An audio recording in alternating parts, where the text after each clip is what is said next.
Howdy YouTube. Welcome to RV Daydream and a blank slate. And the reason I say it's a blank slate is because I lost all the footage that I had of this review and I'm not going to be able to show you an unboxing, but I can show you the scooter. What have you been up to? I've been riding on a daydream. Woo! Look at that. This is a little one, right? Well, it still handles me. It's 265-pound capacity. The deck is pretty wide. It's about a 19-inch deck as far as length. Pretty wide this way also. I should say long for the 19 size. But what you're looking at is a Gyroor. It's Gyroor. C1S. There's a lot of benefits to having this that somebody might want as an RVer. The handlebars do fold down. You can remove them if you'd like altogether. But more about the assembly part of things, since I didn't get to show you that, I had to put the seat on, I had to put the rear basket on, and then I had to put the foot pegs on. And one of the notes that I want you to take away from that is you want the foot pegs to fold back. So if you hit something, it doesn't flip you and the scooter. They just collapse. So no suspension on this, and it's still surprisingly a really smooth ride. It's a 550 watt motor. It is a 36 volt battery, and it's like 7.8 amp hours. They're saying you can get about 20 miles off this. I say that this is good to go to the grocery store that's 6 miles away and come back. And that's at full speed, which is, so they claim, 18 miles an hour. Believe it or not, it feels pretty comfortable as fast as I can get it to go. There's 3 different level settings on here: mode 1, mode 2, mode 3. We'll look at that a little bit closer here, but the settings are real easy. It's just basically one button. You don't have a horn, you got a bell. You do, however, have a pretty good projector headlight on the front and a pretty good light on the back too. I was surprised how bright it was. No suspension though, I keep on coming back to that, except for maybe the tires themselves. They're 12-inch and they are pneumatic, meaning there's air in them. They're not solid. It does offer you the ability to maybe adjust them a little bit to soften the ride. They are kind of a fat tire. They got a decent tread design to them. But again, the whole idea behind this was when they contacted me, they said, what kind of pet do you have? Well, I don't have a pet. And that's what they're kind of targeting this towards. Now, you can purchase, if you want, a pad that goes in here that's from them. I think that you could pretty much set up any pad. You know, your dog has a favorite blanket, that kind of a thing. But I could get why you'd want a pad, because that pad that they offer is, you know, more weather resistant. So if it gets left outside, no big deal. If you put your dog's favorite blanket in there, that's a whole different deal. You know, it's going to get wet and their muddy feet, all that stuff. So you can find pads like that, like a black neoprene pad. And the nice thing about this is, if you are a pet owner and you want to take your dog, you know how it is when you're at the RV park. They put you in one place. The dog park is so far away, and everybody does the taboo thing of, okay, I'll walk my dog to the dog park. So they get their dog on the leash, they start walking him, and that dog visits every site along the way trying to do his business or her business or the dog business. You know what I'm talking about? So this would allow you to get there a little quicker. You wouldn't have to worry about where they parked you compared to the dog park. Just have your pets or pets. You could do two smaller dogs in there easily and haul butt down there. And I'm sure the animals would love the idea of the ride. You know, dogs love to go on those kind of rides for the most part, most of them. So whenever they were addressing that to me, I'm like, well, I see the appeal of it. But for me, we spent, while we were full-time on the road, we were on the road for 3 years. We stayed in a park that not very far away, right across the street pretty much, was a Wawa.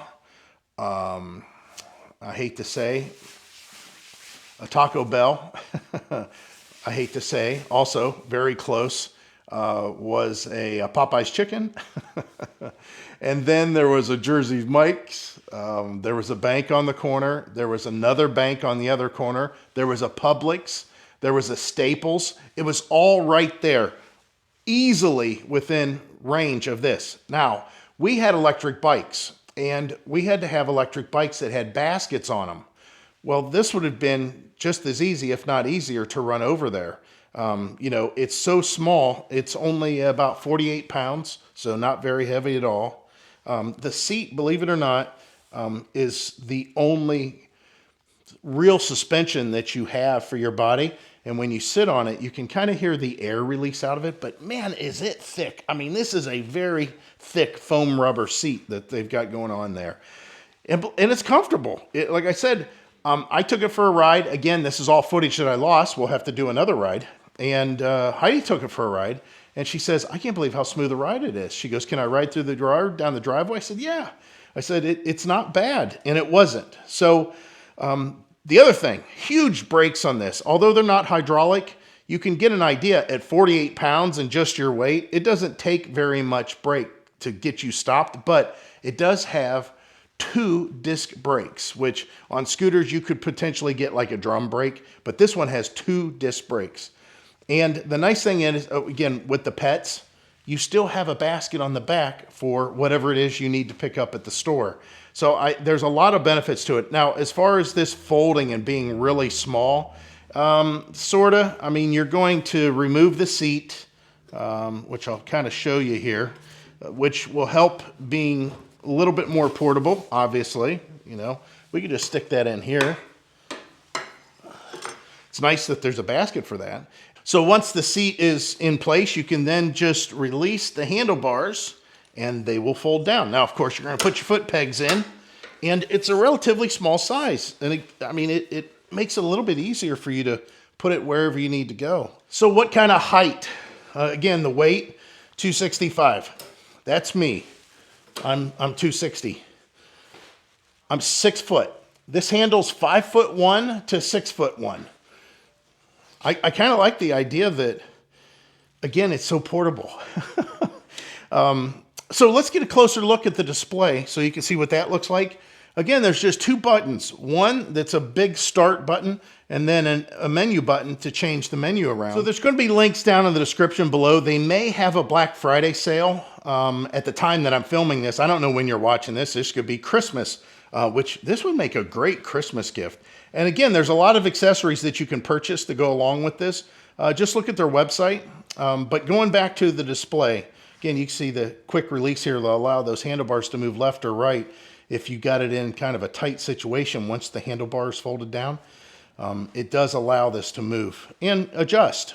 They have nice pads here for your palms, give you a little bit more support. Everything's in great reach here. And to turn it on, it's just to push the start button. I mean, that's what that is, right? Comes up with a display that's bright. You can see it quite easily. A lot of different things there. You can go trip meter, you can do odometer, but what I look at is the mode. Right now it's on mode 3, and I know it's really hard to see, but it's right behind this 0. That's not the first 0, but the second big 0. Right below that says mode 3, and if I change it, now it's mode 1. And then mode 2, of course, back to mode 3. And then the only other function, really, like I said, you can change the settings down below. There's trip. You just long press. Now it's telling you how many volts the battery has. That's a V, not a U. 38.4 volts. And it does show on the battery indicator that I have full bars, or 5 bars, but full as far as the gauge goes. And then you long press again. You can get your odometer, which will be total miles. And then, again, trip, back to the original. And double click, and you turn on the headlight. Of course, you get a little indicator there. And the headlight on this is pretty darn good. It's bright. It needs to be bright. I mean, you want to make sure that you're seen while you're out there. Not saying that I'd ride this on the road necessarily, but it does have, look at that. Look how bright that tail light is. That's pretty substantial. And then, of course, when you hit the brakes, there you go. So as far as what this is geared towards, people in the RV community, yeah, definitely. People that maybe don't have a big RV and they want to get around a big park, yeah, you've got room for this, you know, in something smaller. A lot of these bikes that I review, you know, even if you have a large fifth wheel pass through, you're going to be hurting for size. Sit down scooters are a thing. A lot of the scooters that you see out there that are sit down scooters, what they've done is they've taken a normal scooter and they've just put a seat on it. Well, this one, they've designed it for the seat and for the rider. So the other good thing that I believe that these are really useful for, and what we have experienced, again, being full-time RVers, taking stuff to the trash. I don't know how many times I rode an e-bike with a bag hanging off of the handlebars, going to the camp store, picking up whatever you need, or again, going grocery shopping outside of the park. If you're not that far away, take the sidewalks. You can make it there, no problem. But again, they gear this towards pets. This is supposed to be a pet carrier more than anything else. But I love it for a grocery getter. I think this is a great grocery getter. So again, links will be down below for this. Let's go ahead and take this thing for a ride and see what it's like.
Yeah, it's a lot smoother than I expected. There's no suspension on it.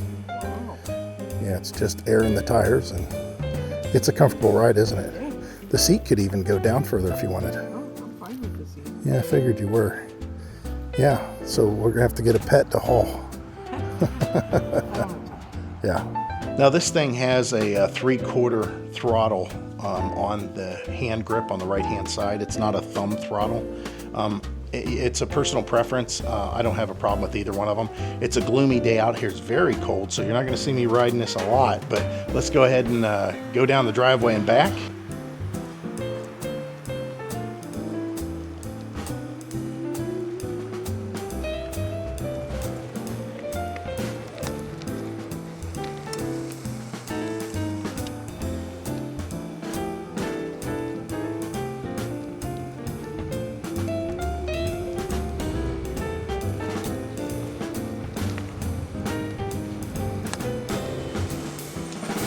Stops on a dime. Let's go for a little ride in the yard. Now this is a hard packed driveway actually, so there's a lot of bumps to it. It's not a soft yard. But this gets going pretty good, right? I was saying I was doing 10 there, and remember I'm at the max weight of this thing. Let's go ahead and turn around, head back. And it gets going pretty well. And we'll do, a couple big bumps there. Well, you can see how it absorbed it.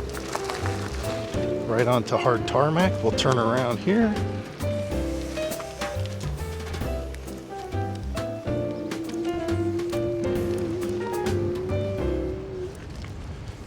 Woohoo! Nice, right? So I hope you guys appreciate that cold ride because it was awful chilly out there. I think today's high might be 40 possibly. But yeah, a little kickstand. It's a nice little unit. It does everything that you probably want it to do. Again, this is for those people that are in a park, not far from the grocery store. Who else is this for? Pet people. This could be potentially, somebody's going to ask, I'm sure, Can I use this in my apartment? Well, yeah, I mean, you've got to have a place to put it. This can't be left outside. This does have a battery that is not removable. You just charge it on board. Of course, this comes with a charger and all the tools that you need to pretty much assemble it. It's not difficult at all. I like it. Again, the links will be down below for this. It never fails that when I get a big vehicle and a small vehicle, somebody wants something different, and small scooter that came up. So here we are with a small scooter. So Gyroor C1S. Again, links are down below. And as always, guys, we hope to see you out there. Bye.